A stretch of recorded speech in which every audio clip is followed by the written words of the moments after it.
கழகத்தினுடைய தலைவர் மாண்புமிகு தளபதியுடைய நல்லாசியோடு கோவை தெற்கு தொகுதியினுடைய வேட்பாளராக அறிவிக்கப்பட்டு தோழமை இயக்கங்களுடைய ஆதரவோடும் எங்களுடைய கழக நிர்வாகிகளுடைய ஆதரவோடும் தெற்கு தொகுதியில் வெற்றி பெற்று இன்று சட்டமன்ற உறுப்பினர் அலுவலகம் இன்று முதல் பணியாளர்கள் நியமிக்கப்பட்டு தெற்கு தொகுதி மக்களுடைய கோரிக்கைகளை மனுக்களை பெற்று அந்த மனுக்களுக்கு தீர்வு காணக்கூடிய ஒரு அலுவலகமாக 10 தொகுதிகளில் மக்களுடைய தேவைகளை முழுமையாக நிறைவேற்றக்கூடிய ஒரு சிறப்பு வாய்ந்த அலுவலகமாக இன்று முதல் நாங்கள் இந்த பணிகளை தொடங்கி இருக்கின்றோம்.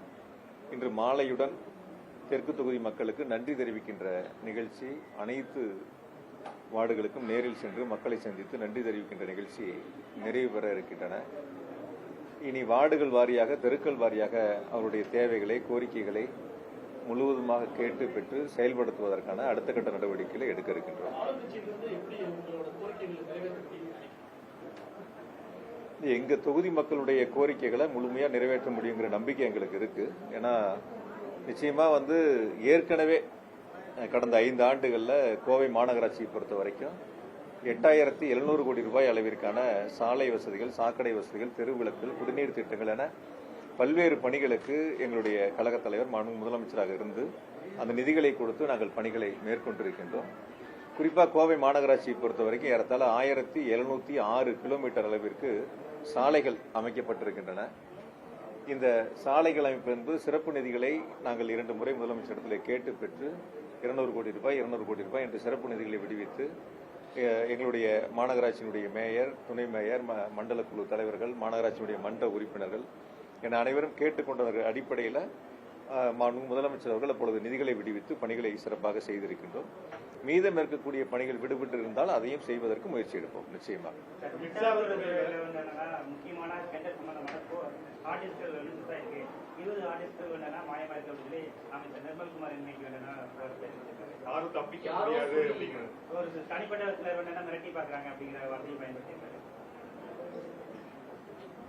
தமிழ்நாட்டில் ஒரு அமைச்சரை மிரட்டக்கூடிய அளவிற்கு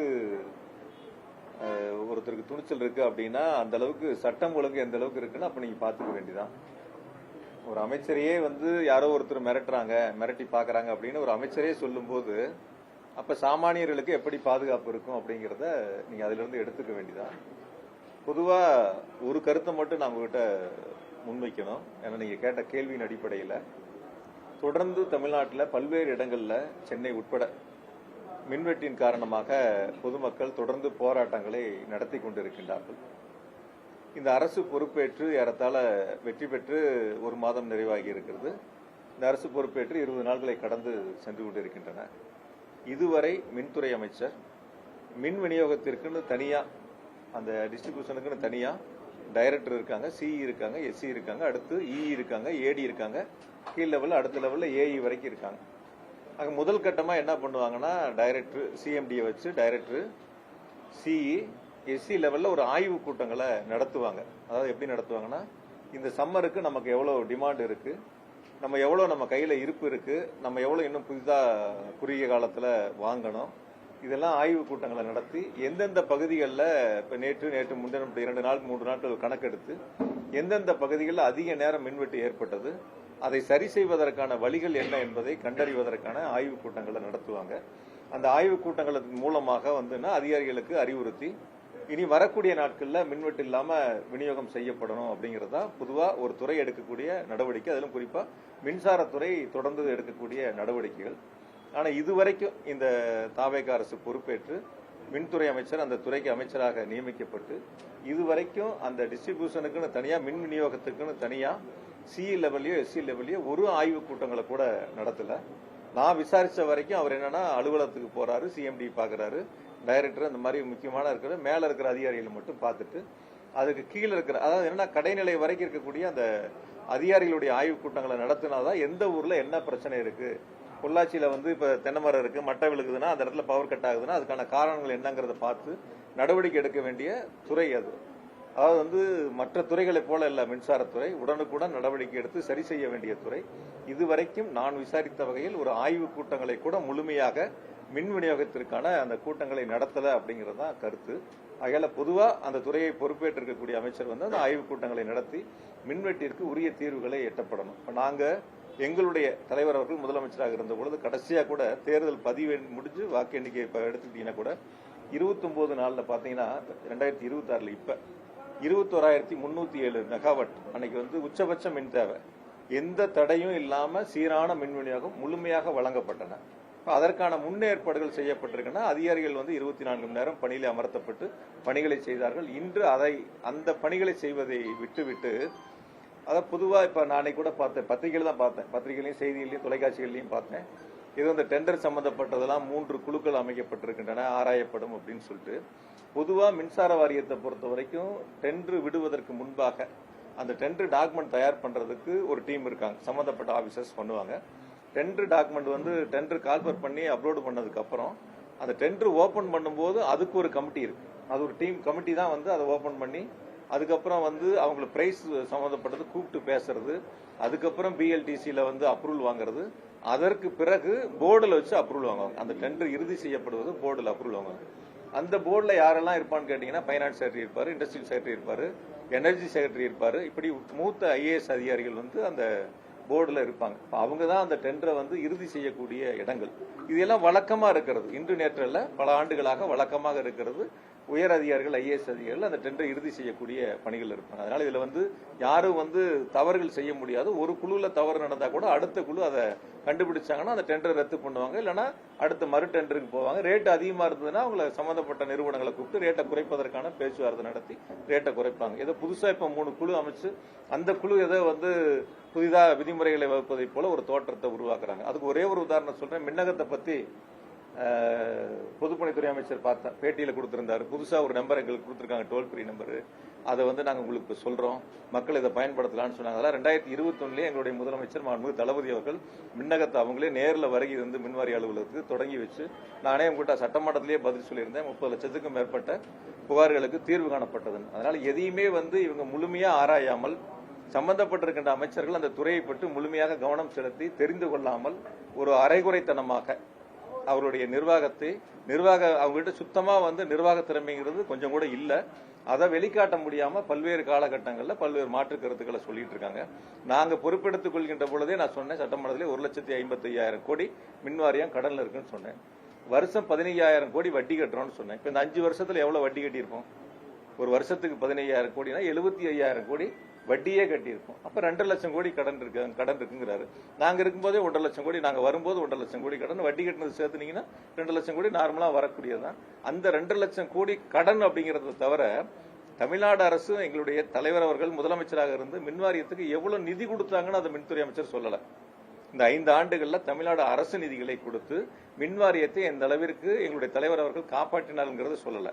ஏறத்தாழ 70,000 கோடி அளவிற்கு மின்சார வாரியத்திற்கு இந்த 5 ஆண்டுகள்ல நிதிகளை எங்களுடைய தலைவர் அவர்கள் முதலமைச்சராக இருந்து விடுவிச்சு மின்வாரியம் காப்பாற்றப்பட்டிருக்கு. அதனால நான் உங்க மூலியமா சொல்லிக்கிறது என்னன்னா, மின்வெட்டுக்கு உரிய காலத்தில் தீர்வு காணப்பட வேண்டும். அதற்கு சம்பந்தப்பட்ட அதிகாரிகளை அழைத்து பேசி ஆய்வுக் கூட்டங்களை நடத்தி அது சம்பந்தமான நடவடிக்கைகளை விரைந்து எடுக்க வேண்டும். அதை விட்டு அதற்கு மாறாக ஏதோ தவறுகள் நடந்ததை போல ஒரு தோற்றத்தை உருவாக்குவதும், ஏதோ ஹார்ட் டிஸ்க் காணாம போச்சு, ஹார்ட் டிஸ்க் காணாம போனா யார் வேணாலும் நடவடிக்கை எடுக்கலாம்ல.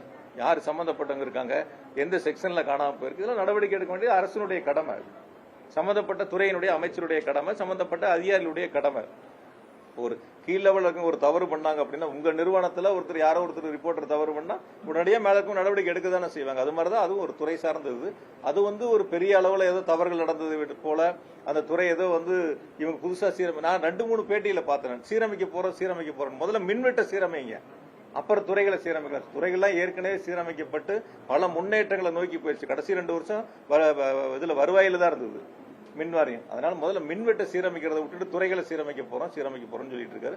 மின்வெட்டுக்கு போர்க்கால அடிப்படையில் நடவடிக்கை எடுக்கணும் இந்த அரசு.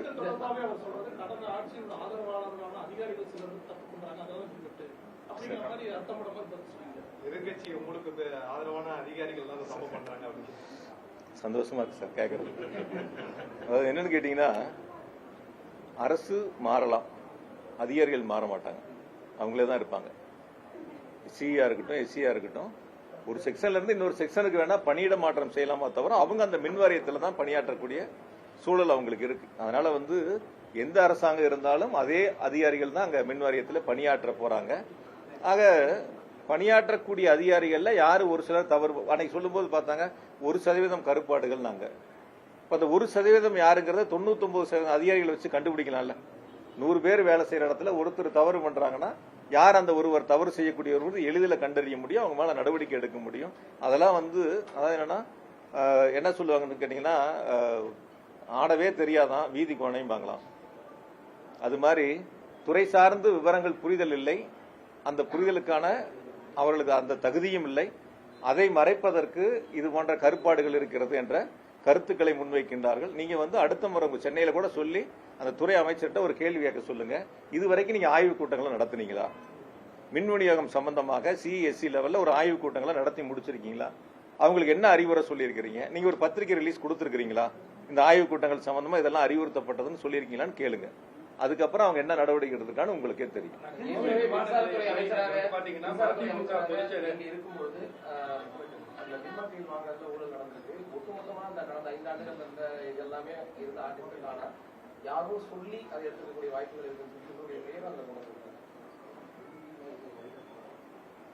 அதாவது இப்பதான் நீங்க கேள்வியில கேட்கும்போது சில கேள்வியில முன் வச்சீங்க.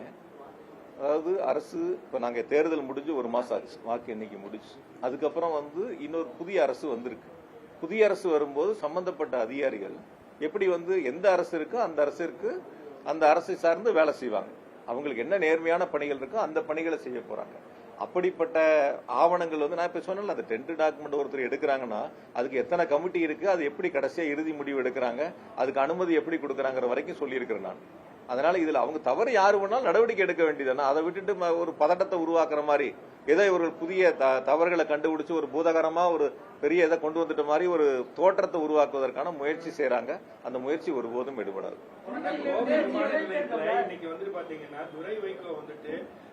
உதயசூரியன் சின்னச்சிவர் போட்டியிட்டது துரதிருஷ்டவசமான ஒன்று அப்படின்னு சொல்லிட்டு விமர்சனம் பண்ணியிருக்காரு. மேலும் தமிழகத்துல சட்டம் ஒழுங்கு ஆக்சுவலா பாத்தீங்கன்னா அவங்களுக்கு டைம் வேணும் அப்படின்னு சொல்லியிருக்காரு. எப்படி பாக்குறீங்க?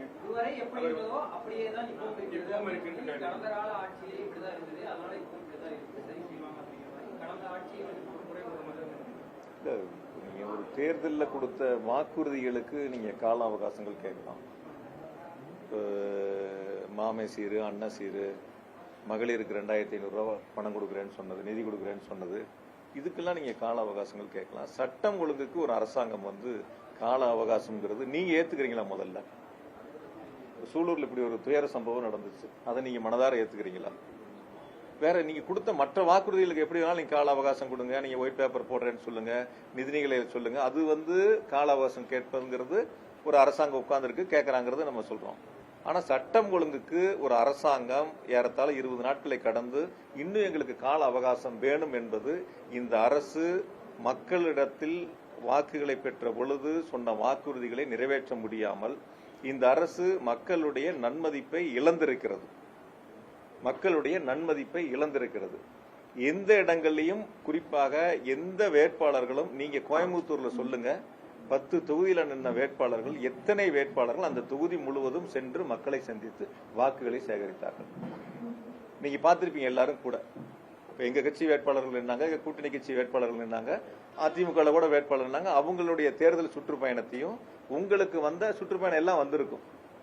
அந்த புதிய கட்சியில நின்ற சுற்றுப்பயணம் உங்களுக்கு தெரிஞ்சிருக்கு. ஆக மக்களிடத்தில் அவர்களுடைய கொள்கைகளை, கோட்பாடுகளை, தேர்தல் வாக்குறுதிகளை முழுமையாக கொண்டு சேர்க்காமல் ரீல்ஸ் மூலமாக வந்த ஆட்சி இந்த தாவேகா ஆட்சி.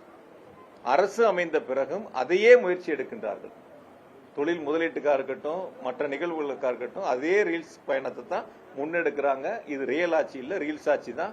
நிச்சயமா மக்கள் இப்ப உணர்ந்திருக்கிறாங்க, இன்னும் போக போக முழுமையா உணர்வாங்க. கழகங்கள் மறையட்டும் அப்படின்னு சொல்லிட்டு ரஜினி ரசிகர்கள் புதுசா ஒரு இதை ஆரம்பிச்சிருக்காங்க.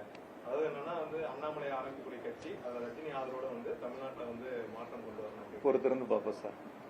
அதாவது என்னன்னா சார், ஒரு விஷயங்கள், திராவிட முன்னேற்ற கழகம் தொடங்கி 75 வருஷம் ஆச்சு. பல பேர் நான் திமுகவை அழிப்பேன் ஒழிப்பேன்னு வந்தவங்க எல்லாம் அவங்க தான் அழிஞ்சு போயிருக்காங்க, ஒளிஞ்சு போயிருக்காங்க. திமுகங்கிறது ஒரு ஆலமரம். இன்னைக்கு செந்தில் பாலாஜி இருக்கலாம், துரை செந்தமிழ் செல்வன் இருக்கலாம், பக்கத்துல தொண்டாமுத்தூர் ரவி அண்ணன் இருக்கலாம், அல்லது அண்ணன் ராஜீவ்காந்தி அண்ணன் இருக்கலாம், யாரு வேணாலும் இருக்கலாம்.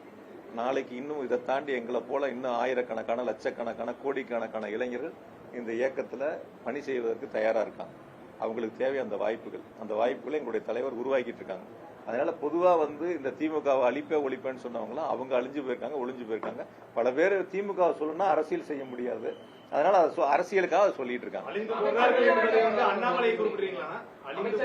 சார், யார் நான் குறிப்பிட்ட பேர்லாம் சொல்லல. யார் திமுகவை அழிப்பேன் ஒழிப்பேன்னு சொன்னாலும் அவங்க அழிஞ்சு போவாங்க, அவங்க ஒளிஞ்சு போவாங்க. அது யாரா இருந்தாலும் சரி, யாரா இருந்தாலும் சரி. நான் பல முறை நானே கேட்டேன், நானே உங்ககிட்டயே தான் கேட்டேன். நான் ஒரு 10 பேட்டி அப்பதான் சொன்னேன் நான். அதனால அதுக்குள்ள போக வேண்டிய அவசியம் இல்லை.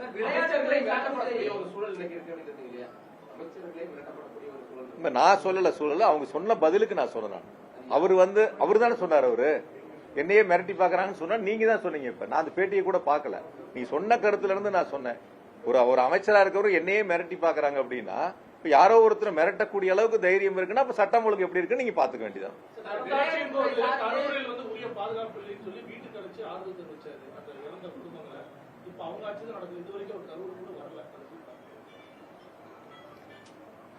சார், இந்த கரூர் சம்பவத்தை பத்தி பேசணும்னா ரொம்ப நேரம் அது பேச வேண்டியதா இருக்கு. எதனால நடந்துச்சு, எப்படி நடந்துச்சுங்கிறத முழுமையா நீங்களும் உங்க தொலைக்காட்சிகள், உங்களுடைய பத்திரிகைகள் எல்லாரும் அங்க இருந்தாங்க, நேரில் பார்த்தாங்க. அது ஒரு மிக மோசமான ஒரு துயர சம்பவம். அந்த சம்பவம் நடந்து கூட யாரும் ஆறுதல் சொல்ல போகல, யாரும் மருத்துவமனைக்கு அந்த இயக்கத்துல இருந்து யாரும் வரல. திருச்சி விமான நிலையத்தில் பத்திரிகையாளர் கேள்வி கேட்ட போது கூட அந்த கட்சியினுடைய தலைவர் பதிலளிக்காம உள்ளதான் போனதெல்லாம் நீங்க பாத்தீங்க. அதுக்கு பிறகு கூட இன்ன வரைக்கும் அரசு பொறுப்பேற்று 1 மாச காலமா 20 நாளைக்கு மேல பத்திரிகையாளர் கூட சந்திக்கல. டெல்லி போனா எல்லா முதலமைச்சர்களும் பிரதமரை பார்த்தாங்கன்னா பத்திரிகையாளர் சந்திப்புங்கிறது இருக்கு, அது கூட பத்திரிகையாளர் சந்திப்பும் இல்ல. அதனால இந்த அரசை பொறுத்த வரைக்கும் நீங்க எப்படி கண் கூட மக்கள் எங்ககிட்ட சொல்ல கருத்து என்னன்னா, நாங்க நேத்து கூட நன்றி சொல்ல போனோம், மக்கள் சொன்ன கருத்துக்களை பொறுத்து நான் உங்களுக்கு முன்வைக்கிறேன். இந்த அரசை பொறுத்த வரைக்கும் ஒரு வெளிப்படைத்தன்மை இல்ல. இந்த அரசை பொறுத்த வரைக்கும் மக்கள்கிட்ட சொன்ன வாக்குறுதிகளை நிறைவேற்றக்கூடிய ஒரு அரசு இல்ல. எந்த வாக்குறுதி விவசாயிகளுக்கு சொன்னாங்க, 5 ஏக்கருக்கு கீழே இருக்கிற எல்லாத்துக்கும் தள்ளுபடினாங்க, 5 ஏக்கருக்கு மேல இருக்கிறவங்களுக்கு 50% தள்ளுபடினாங்க. ஆனா இப்ப 1 லட்சம் ரூபாய்க்கு மேல வாங்கியிருந்தா 5000 ரூபாய் தான் தள்ளுபடின்னு சொல்றாங்க.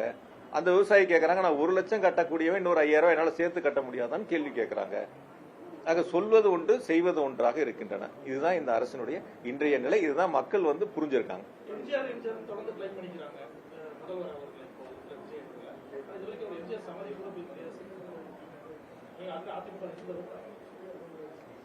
அது சார், சில நேரங்கள் சில அரசியல் கட்சியினுடைய தலைவர்களுடைய பெயரை பயன்படுத்தி அந்த வாக்குகளை தன் பக்கம் ஈர்ப்பதற்கான அந்த முயற்சிகளுக்கான மடைமாற்றமாக பயன்படுத்துறாங்க. அதான் ஒரு அமைச்சர் சொன்னாங்க, ஒரு கட்சியில இருந்து 90 விழுக்காடு எல்லாம் எங்ககிட்ட சேர்ந்துருவாங்க அப்படின்னு. அதான் அவங்களுடைய எதிர்பார்ப்பு.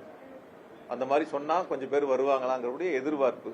அந்த எதிர்பார்ப்பு அவங்களுக்கு எப்படி பூர்த்தியாங்கிறத அவங்க தான் பார்க்கணும். எங்க இயக்கத்தை பொறுத்த வரைக்கும் நம்மளுக்கு ஆரம்பத்திலேயே சொன்னேன், நாங்க யார் இல்லைனாலும் பரவாயில்ல, எங்களை தாண்டி நான் 100 பேர், 1000 பேர், லட்சம் பேர், கோடிக்கணக்கானோர் இந்த இயக்கத்தை வளர்ப்பதற்கும் இயக்கத்தில் பணியாற்றுவதற்கும் தயாராக தொண்டர்கள் இருக்காங்க. தனி மனித தாக்குதல் அதிகமா ஈடுபட மாட்டீங்க அப்படின்னு இருக்கும்போது, விஜய் தன்னை எம்ஜிஆராக மக்கள் மத்தியில் பேசிக் கொண்டிருப்பது எதை குறிக்கிறது? மக்கள் மத்தியில் செல்வாக்க குறிக்கிறதா இல்ல வேற ஏதாவது அவரை பின்தொடர்ந்து? சார், தேர்தல் களம் வரை நீங்க என்ன வேணாலும் பேசுங்க சார். வாக்கு சேகரிக்கிற வரைக்கும் வாக்கு சேகரிப்பு முடிஞ்சிருச்சு, வாக்கு எண்ணிக்கை முடிஞ்சிருச்சு, அரசாங்கம் பொறுப்பெடுத்து கொண்டாச்சு. அதற்கு பிறகு இப்ப நம்ம 1 மாசத்தை நெருங்க போறோம். இந்த 1 மாத காலத்துக்கு பிறகு நீங்க நன்றி சொல்லக்கூடிய ஒரு இடத்துக்கு போறீங்க. அப்ப வாக்கு சேகரிக்கின்ற பொழுது என்ன பேசுனீங்களோ அதே கருத்துக்களை தான் நன்றி அறிவிப்புலையும் முன்வைக்கிறீங்க. இப்ப அந்த இடங்கள்ல என்ன சொல்லியிருக்கணும், நாங்க இதெல்லாம் வாக்குறுதி சொன்னோம், இதை செய்யறோம், இதை செய்ய போறோம், இதெல்லாம் இந்த காலங்களில் செய்ய போறோம் அப்படிங்கறதா ஒரு அரசு பொறுப்பேற்ற அரசினுடைய கடமையா இருக்கு. அதை விட்டுட்டு மீண்டும் எங்களுக்கும் அவங்களுக்கும் தான் போட்டி அப்படின்னு சொல்றதெல்லாம் இன்னும் தேர்தல் பிரச்சார பயணத்துல போட்ட ஸ்கிரிப்ட் அப்படியே இருக்கு, ஸ்கிரிப்ட் மாத்தலன்னு தான் சொல்லணும். அதுதான் இன்றைய நிலைமையா இருக்கு. அதனால பொதுவாக நான் இன்னைக்கு இன்றைய சூழலில் நான் கூட வெளிப்படையா சொல்றேன், இன்றைய சூழலில் தமிழ்நாடு சட்டமன்றத்திற்கு பொது தேர்தல் நடந்தால் நிச்சயமாக 200 தொகுதிகளை திமுக வெற்றி பெறும். எங்களுடைய தலைவர் அவர்கள் முதலமைச்சராக பொறுப்பெடுத்துக்குவாங்க. அந்த அளவிற்கு மக்களுடைய மனநிலை இன்னைக்கு ஒவ்வொரு மக்களும் சொல்லக்கூடிய கருத்துக்கள் அந்த அளவுக்கு கீழ்மட்டம் வரைக்கும் அப்படி இருக்கு.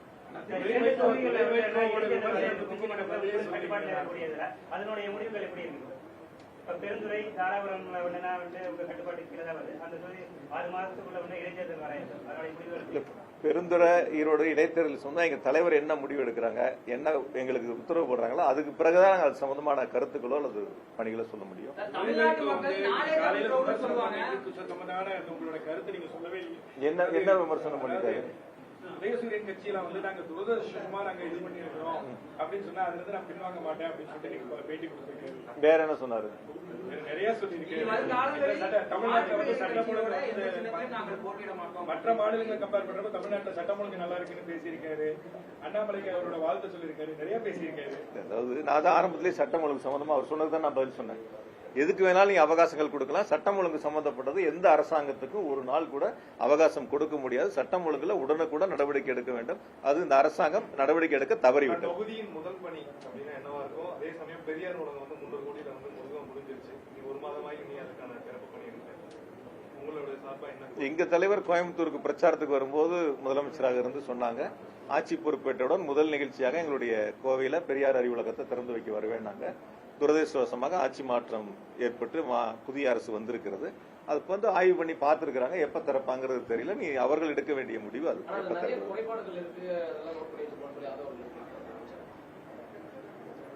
அதாவது குறைபாடுகள்ங்கிறதுக்கும் கூடுதலா தேவைங்கிறதுக்கும் வித்தியாசம். குறைபாடுகள் அப்படின்னு நீங்க சொன்னீங்கன்னா என்ன திட்டம் ஏற்கனவே போட்டிருந்தாங்களோ அதை செய்யாம இருந்தா அது குறைபாடுகள் அர்த்தம். அதுல கூடுதல் வசதிகள் தேவைப்பட்டா அது குறைபாடுகள் அல்ல. ஆக என்ன மதிப்பீடுகள் தயார் செய்யப்பட்டு என்ன வடிவமைப்பு செய்யப்பட்டதோ அதை முழுமையாக செஞ்சிருக்காங்க.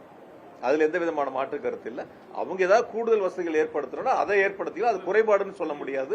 முழுமையா அது அவர் வார்த்தை தெரியாம சொல்லி இருந்திருக்கலாம். அவரு என்ன வார்த்தை பயன்படுத்தணும்னு தெரியாம சொல்லியிருக்கலாம். நீங்க யோசிச்சு சொல்லுங்க, குறைபாடுகளுக்கும் வித்தியாசம் சொல்லுங்க. குறைபாடுகள்னா நம்ம என்ன எஸ்டிமேட் பண்ணணுமோ என்ன செய்யணும்னு நினைச்சோமோ அதை செய்யாம இருந்தா அது குறைபாடு. அதை முழுமையா செய்யும் பொழுது அது எப்படி குறைபாடாகும்? நன்றி சொல்லிட்டு இருக்கோம். தொகுதி மக்களுடைய கோரிக்கைகளை கேட்டுட்டு இருக்கோம். ஏற்கனவே நாங்கள் முழுமையா ஓரளவுக்கு செஞ்சிருக்கிறோம். மீதி ஏதாவது தேவைகள் இருந்தா கேட்டுட்டு அப்புறம் சட்டப்பேரவை கூட்டம் தொடங்க இருக்காங்க.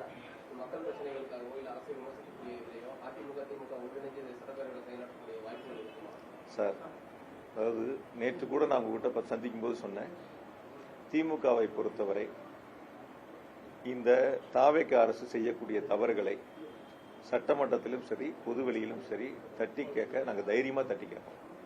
எங்களுடைய எதிர்க்கட்சி தலைவர் மாண்புமிகு சின்னவர் அவர்கள் மிக தெளிவா நம்பிக்கை வாக்கெடுப்பின் போது உரையாற்றினார். நீங்க அதை எல்லாரும் பார்த்தீங்க. எந்த அளவுக்கு அவருடைய உரை மிக சிறப்பாக இருந்தது. எல்லாராலும் அந்த பாராட்டப்பட்ட உரை.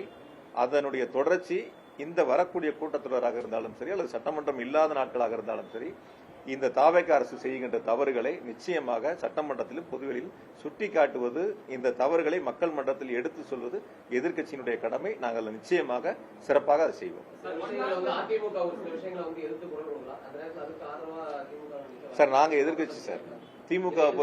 திமுகவை பொறுத்தவரை திமுக தான் எதிர்க்கட்சி. திமுகவை பொறுத்தவரை தாவேக அரசு செய்கின்ற தவறுகளை நிச்சயமாக எதிர்த்து கேள்வி கேட்போம், நெஞ்சுரத்தோடு கேள்வி கேட்போம், தைரியமாக மக்கள் மன்றத்தில் எடுத்து வைப்போம். ஒரு துளி கூட பின்வாங்க மாட்டோம்.